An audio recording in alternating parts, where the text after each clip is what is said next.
Saludos a todos. En la actividad orientadora anterior se continuó el estudio de la estadística inferencial con las pruebas de hipótesis dentro del tema de investigación epidemiológica. En el día de hoy se tratarán otros elementos de la estadística inferencial, como es el análisis de frecuencias y en específico una de las pruebas no paramétricas que es el chi cuadrado de independencia y homogeneidad, que al igual que las pruebas de hipótesis para la media y la proporción poblacional, forman parte de los procedimientos estadísticos empleados para la ayuda a la toma de decisiones acerca de una población a partir de una muestra obtenida de ella. Con el estudio de estos contenidos, ustedes podrán identificar los elementos fundamentales que componen las tablas de distribución de frecuencia para estudios no paramétricos, argumentar la importancia de la utilización de las pruebas de chi cuadrado para el análisis de variables cualitativas en muestras independientes, identificar la prueba de chi cuadrado a aplicar según muestra y tipo de investigación clínico-epidemiológica e interpretar sus resultados.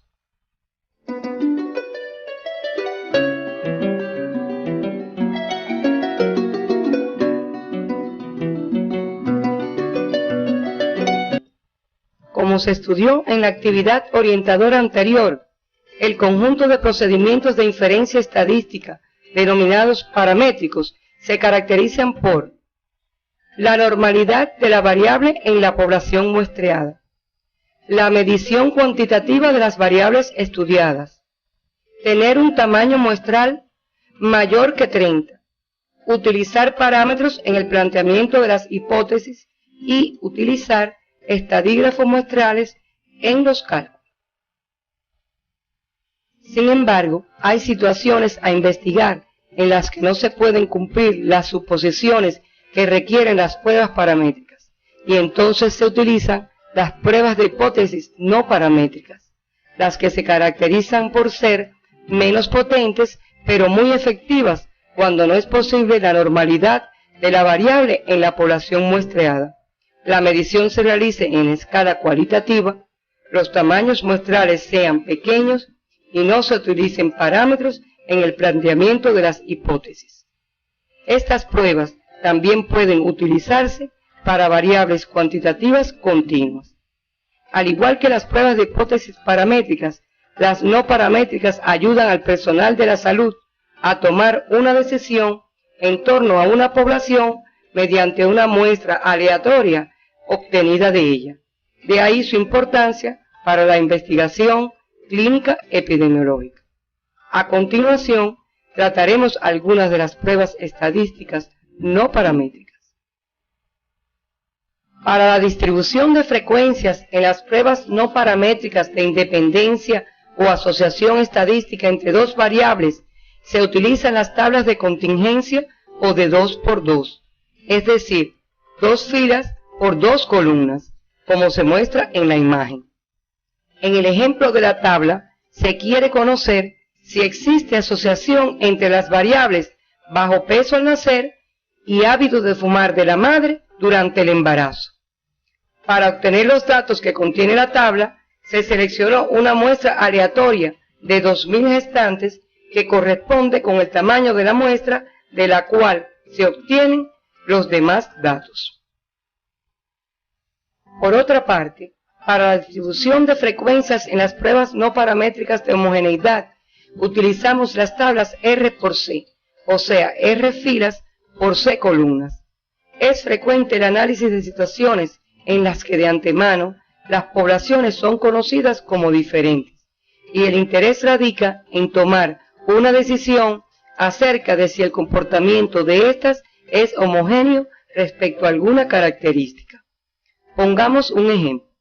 En una población de personas enfermas de cáncer se seleccionan 3 muestras aleatorias de 100 personas cada una de acuerdo a su ocupación y se clasifican según tipo de cáncer que padece.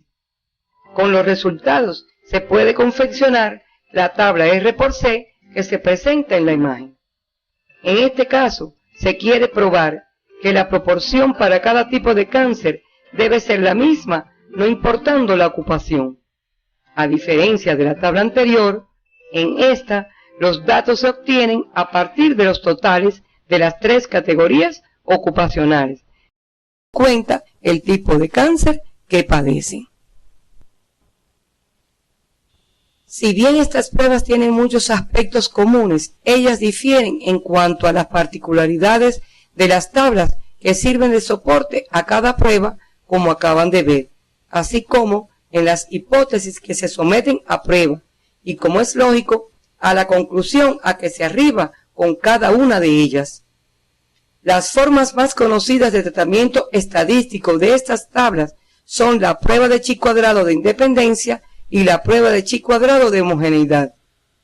La prueba de chi cuadrado resulta útil en las investigaciones clínico-epidemiológicas, principalmente en las observacionales analíticas, tanto en las de cohorte como en las de casos y controles, cuando se quiere conocer independencia u homogeneidad entre variables. Para ampliar en la prueba chi cuadrado de homogeneidad, también llamada de heterogeneidad, ustedes pueden revisar el capítulo 9, Análisis de frecuencias, del libro Introducción a la Investigación en Ciencias de la Salud, que se encuentra en el CD de la asignatura.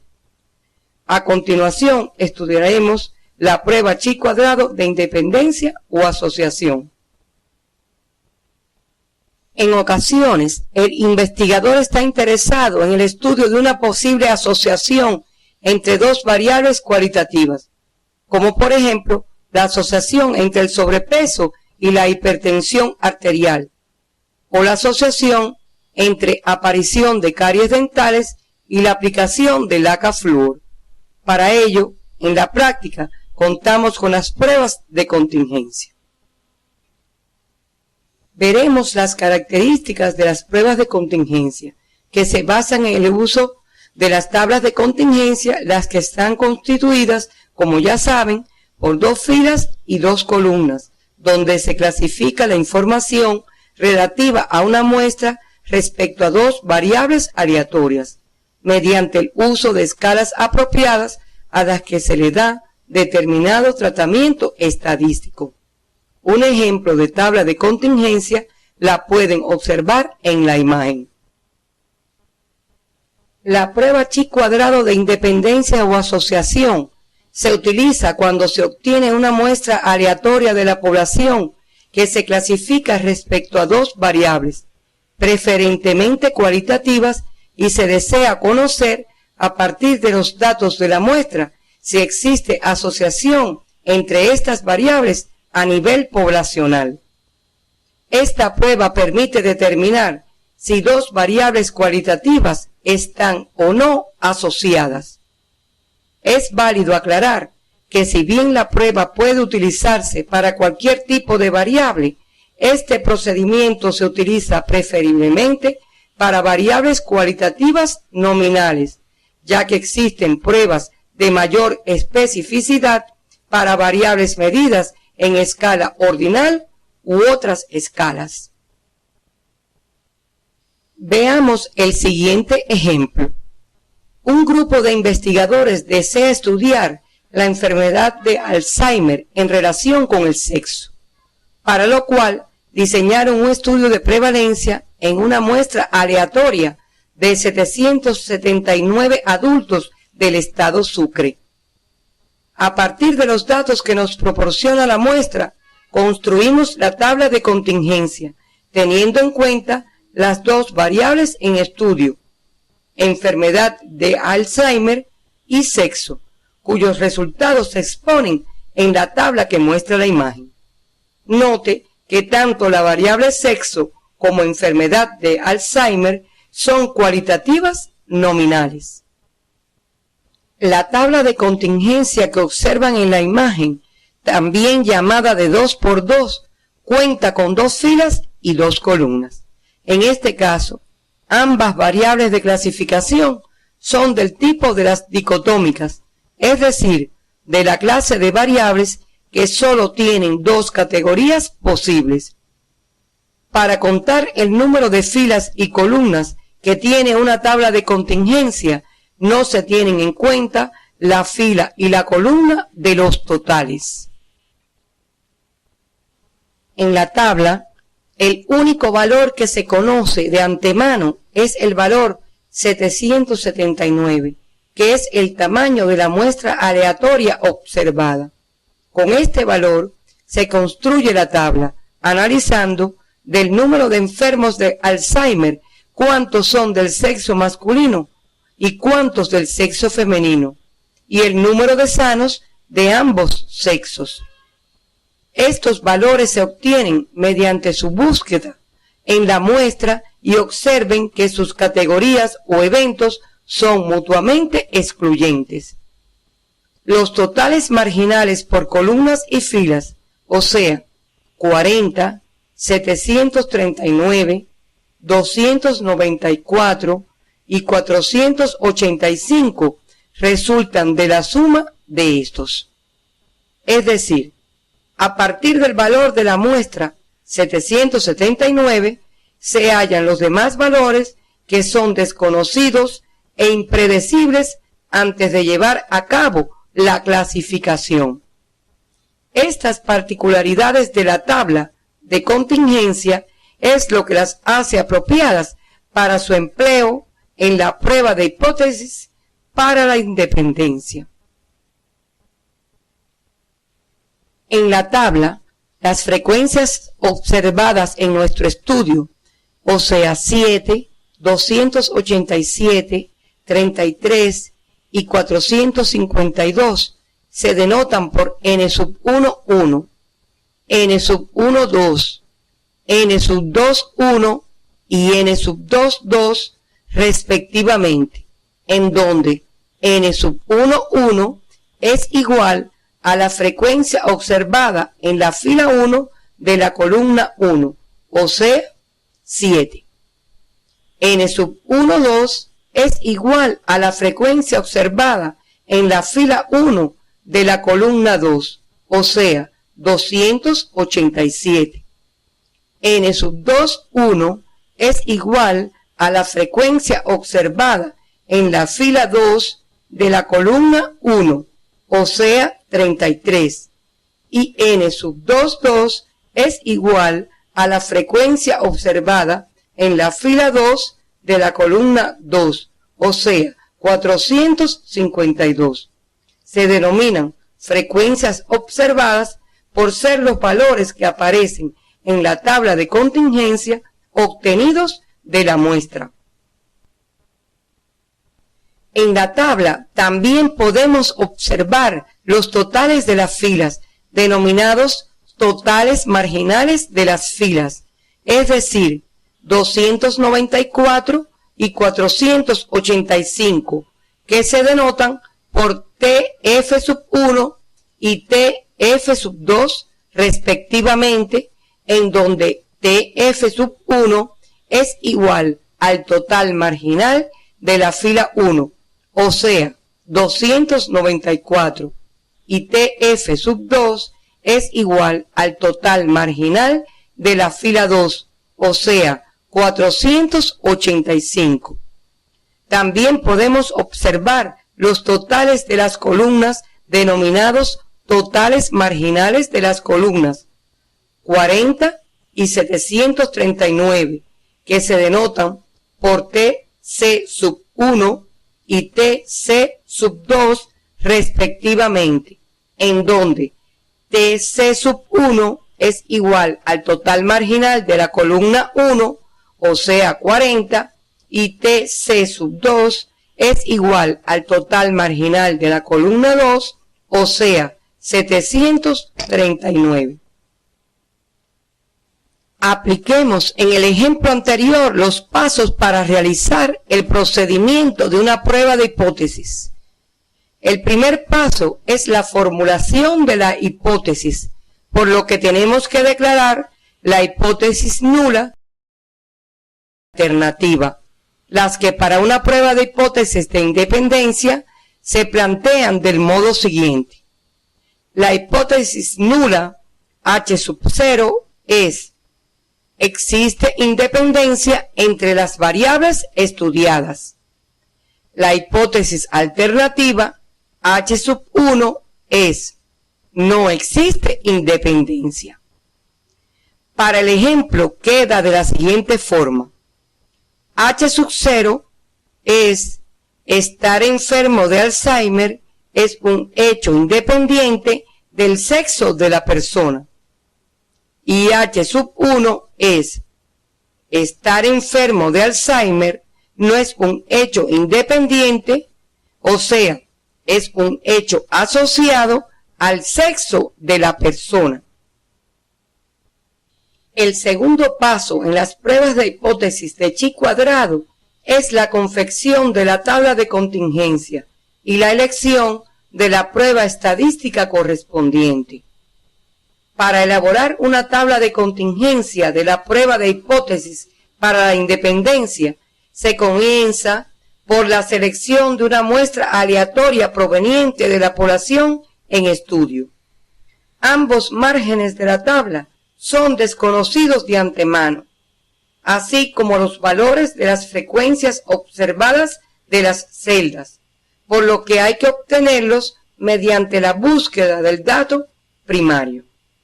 La prueba estadística seleccionada será la de chi cuadrado para la independencia, que es una prueba no paramétrica, ya que las hipótesis no se plantean sobre parámetros poblacionales. El tercer paso sería la selección por parte del investigador del nivel de significación, que como ya conocen, este es el valor máximo de probabilidad que estamos dispuestos a cometer el error de rechazar la hipótesis nula cuando ésta es verdadera. Se acostumbra a denotar este valor por la letra griega alfa. Como sabemos, el nivel de significación se selecciona a priori por el investigador. En el ejemplo, el valor de alfa es igual a 0,05.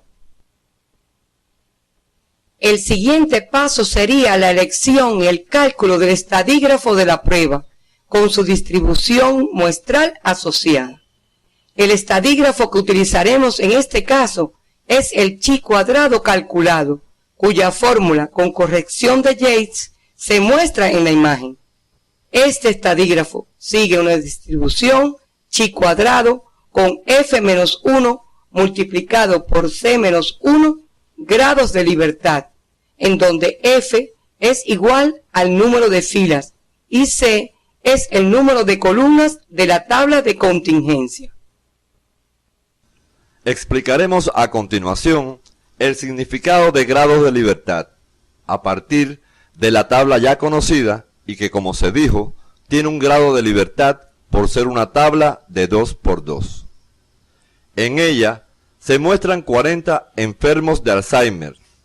Si tenemos el valor observado 7 del sexo masculino, queda definido el otro valor 33 del sexo femenino o viceversa.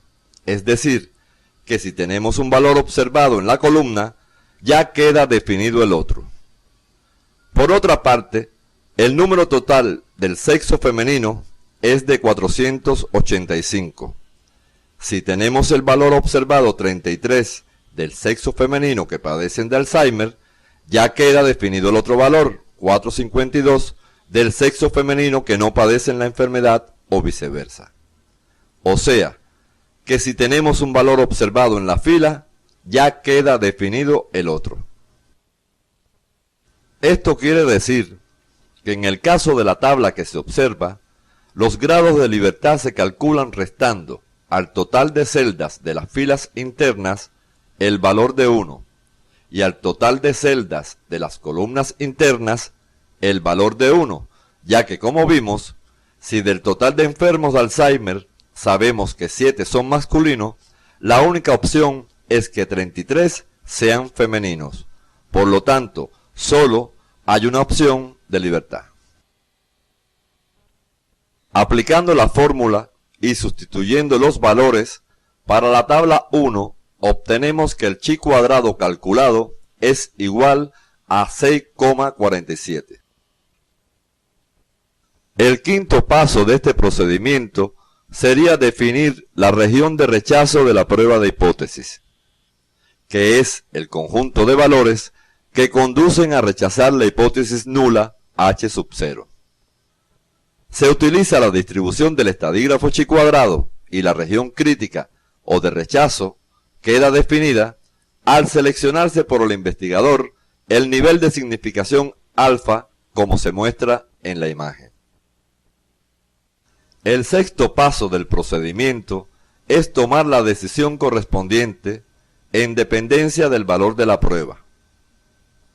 Para la regla de decisión de la prueba de hipótesis, se debe partir del conocimiento que todos los valores posibles que el estadígrafo de prueba pueda asumir constituyen puntos sobre el eje horizontal del gráfico de la distribución de dicho estadígrafo y se dividen en dos grupos: los valores de la región de no rechazo de la hipótesis nula H sub 0 y los de la región crítica o de rechazo de la hipótesis nula H sub 0. La regla de decisión señala que se debe rechazar la hipótesis nula si el valor del estadígrafo de la prueba calculado a partir de los datos obtenidos en la muestra, que es el chi cuadrado calculado, es uno de los valores de la zona de rechazo y que no se debe rechazar en caso contrario.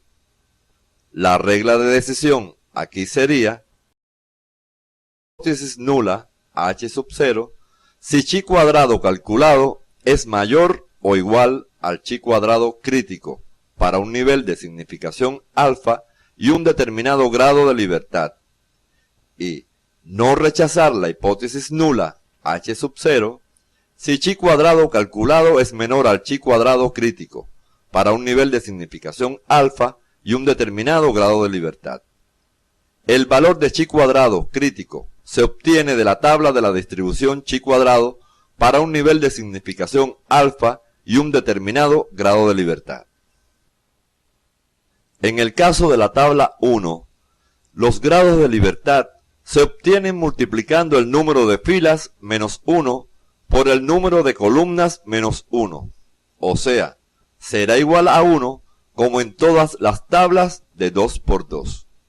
Además, el nivel de significación alfa es igual a 0,05. Con estos datos, buscamos el valor de chi cuadrado crítico en la tabla de la distribución de chi cuadrado y se obtiene un valor de 3,84. Como observan en la imagen, que muestra un fragmento de dicha tabla para un grado de libertad y alfa igual a 0,05. El chi cuadrado calculado, como ya vimos, es igual a 6,47. Este valor, por ser mayor que el chi cuadrado crítico, cae en la zona de rechazo de la hipótesis nula, como se observa en el gráfico, por lo que se rechazaría la hipótesis nula. Otra forma de aplicar la regla de decisión es utilizando el valor de P, es decir, la probabilidad asociada al estadígrafo chi calculado. El mismo suele usarse con mayor frecuencia que el valor del estadígrafo, y las conclusiones son equivalentes con ambas pruebas. En este caso, se compara el valor de P con el valor del nivel de significación alfa prefijado, como se observa en el gráfico de la imagen. Note además que en el gráfico P representa el área sombreada bajo la curva, que como pueden apreciar, se encuentra en la zona de rechazo. Este valor se puede obtener de forma aproximada en las tablas de distribución chi cuadrado, pero los programas estadísticos de computación suelen darlo con exactitud.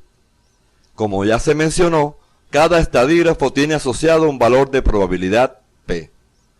Ustedes pueden profundizar el estudio de estos contenidos si revisan el material complementario del tema. La regla de decisión para una prueba de hipótesis de chi cuadrado, tomando en cuenta la probabilidad P asociada al estadígrafo, sería: si P menor o igual que alfa, se rechaza la hipótesis nula H sub 0 a ese nivel de significación de alfa. Y si P mayor que alfa, no se rechaza la hipótesis nula, H sub 0, a ese nivel de significación de alfa. En el ejemplo desarrollado a lo largo de esta actividad, el chi cuadrado calculado, cuyo valor es igual a 6,47, la probabilidad P asociada obtenida de la tabla de la distribución de chi cuadrado es igual a 0,0115 y alfa es igual a 0,05. Como P es menor que 0,05, se rechaza la hipótesis nula H sub 0 con un nivel de significación de alfa de 0,05. Esta decisión coincide con la anterior, donde se comparan los resultados del estadígrafo chi calculado con el chi crítico. Las conclusiones son el séptimo y último paso del procedimiento de una prueba de hipótesis y se expresan en términos de rechazo o no rechazo de la hipótesis nula y son avaladas por los resultados obtenidos a partir de los estadígrafos muestrales y por los resultados de la prueba de hipótesis. Dependerán además del tipo de investigación. En el ejemplo, de acuerdo a los resultados de la prueba de chi cuadrado, se concluye que todo parece indicar que no hay independencia, es decir, existe relación entre el padecer o no de Alzheimer y el sexo. Ahora realizaremos el mismo ejercicio de la tabla 1 que se muestra en la imagen, utilizando el programa computarizado MedCalc para resolver el problema de la prueba de hipótesis de chi cuadrado de independencia. El procedimiento inicial es el mismo que se explicó anteriormente. Para obtener el chi cuadrado calculado y la probabilidad P asociada al mismo, utilizaremos el programa MedCalc, para lo cual debe proceder de la manera siguiente. Primero, debemos abrir el programa, que debe estar instalado en la microcomputadora previamente. En la imagen que observan, se muestra la ventana inicial del MedCalc. En la barra de menú, seleccionamos la opción Test, que significa prueba. De inmediato, se despliega un submenú del que debe seleccionarse la opción Chi-Square Test, que significa prueba de chi cuadrado. Aparece la ventana de esta prueba mostrando una tabla vacía donde se deben introducir los datos primarios, que son los valores observados de la tabla 1, de la siguiente forma. El valor de n sub 1, 1, se coloca en la celda n mayúscula 1, m mayúscula 1. El valor de n sub 1, 2, se coloca en la celda n mayúscula 1, m mayúscula 2. El valor de n sub 2, 1, se coloca en la celda n mayúscula 2, m mayúscula 1. Y el valor de n sub 2, 2, se coloca en la celda n mayúscula 2, m mayúscula 2, como se muestra en la imagen. A continuación, se selecciona el botón Test, que significa prueba, que se encuentra en la parte inferior derecha de la ventana. Inmediatamente se mostrará en la parte inferior el valor de chi cuadrado calculado, los grados de libertad y la probabilidad P asociada al estadígrafo. Observen lo sencillo y la rapidez con que se obtienen los resultados. Después, se continuará con el resto de los pasos del procedimiento de la prueba chi cuadrado que ya conocen. Un aspecto que no podemos dejar de mencionar son algunos de los errores más frecuentes que se cometen en el uso de las pruebas de independencia y homogeneidad. Uno de ellos es la utilización de la prueba cuando existen valores esperados muy pequeños. Se ha demostrado que en tablas de filas por columnas, cuando más del 20% de las frecuencias esperadas es inferior a 5 o alguna de estas es inferior a 1, no deberá realizarse la prueba. En el caso de tablas de contingencia, de 2 filas por 2 columnas, si la menor frecuencia esperada es inferior a 5, no deberá realizarse la prueba. Otro de los errores es el uso de las pruebas cuando se dispone de valores promedios o porcentajes, ya que las pruebas de independencia u homogeneidad se realizan a partir de las frecuencias observadas. Al igual que en la actividad anterior, le recordamos que es importante ser muy cuidadosos a la hora de dar conclusiones e interpretaciones y que la decisión aportada por la prueba de hipótesis estadística no debe interpretarse como definitiva. Ella solo es parte de la evidencia que influye sobre la decisión del investigador. La estadística es una ciencia que ayuda a decidir, pero no decide en el campo de la investigación clínico-epidemiológica, ya que la toma de decisiones del investigador no depende solamente del resultado de una prueba estadística, sino que debe tomar en cuenta el conjunto de evidencias alrededor del problema científico que salen del marco de ella. Si de forma objetiva el resultado de una investigación es evidente, no necesariamente se debe utilizar una prueba estadística. A continuación le proponemos las siguientes tareas docentes. Tarea docente número 1. Elabore un cuadro comparativo entre las pruebas de hipótesis paramétricas y no paramétricas, teniendo en cuenta los siguientes aspectos: distribución de los valores de la variable en la población, tipo de variable, tamaño de la muestra, utilización de parámetros en el planteamiento de las hipótesis.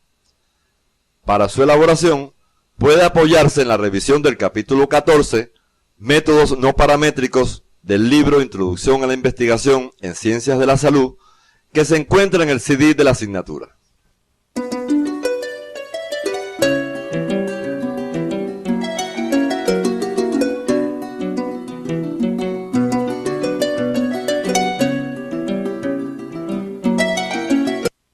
Tarea docente número 2. Un grupo de investigadores desea estudiar la relación entre las enfermedades de deterioro psicogenético y la depresión, para lo cual diseñaron un estudio y obtuvieron una muestra aleatoria de 100 adultos de una población rural.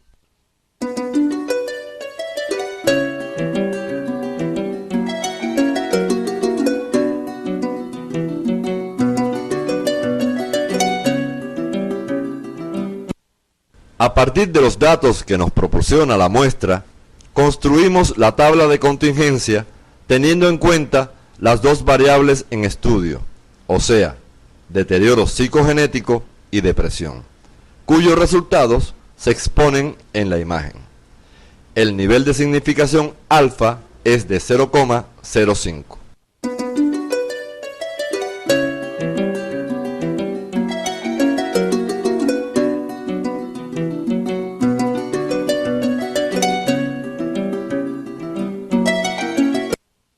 A partir de la situación anterior, A.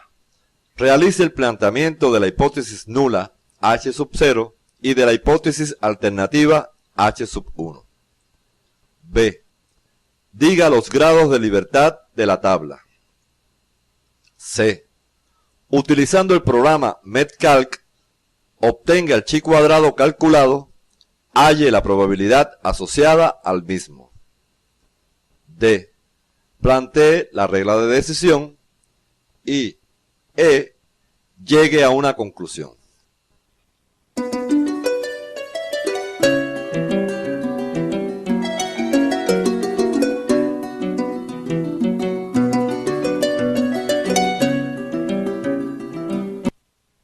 Al finalizar la actividad orientadora de hoy, podemos concluir que las tablas de contingencia se utilizan en las pruebas de hipótesis de chi cuadrado para el tratamiento estadístico de la independencia y la de R por C en la de homogeneidad. Es imprescindible tener en cuenta una serie de procedimientos indispensables que deben cumplirse al aplicar las pruebas de hipótesis de chi cuadrado para lograr arribar a las conclusiones adecuadas de la prueba. La prueba de hipótesis de chi cuadrado para la independencia y homogeneidad son procedimientos empleados por el profesional de la salud para tomar una decisión en cuanto a la asociación entre variables. En la actividad de hoy se orientaron los contenidos relacionados con la prueba de hipótesis a partir de un procedimiento no paramétrico, la prueba en la distribución de chi cuadrado. En la próxima actividad orientadora continuaremos con los contenidos de inferencia estadística relacionados con la correlación y regresión lineal simple como parte del tema investigaciones epidemiológicas.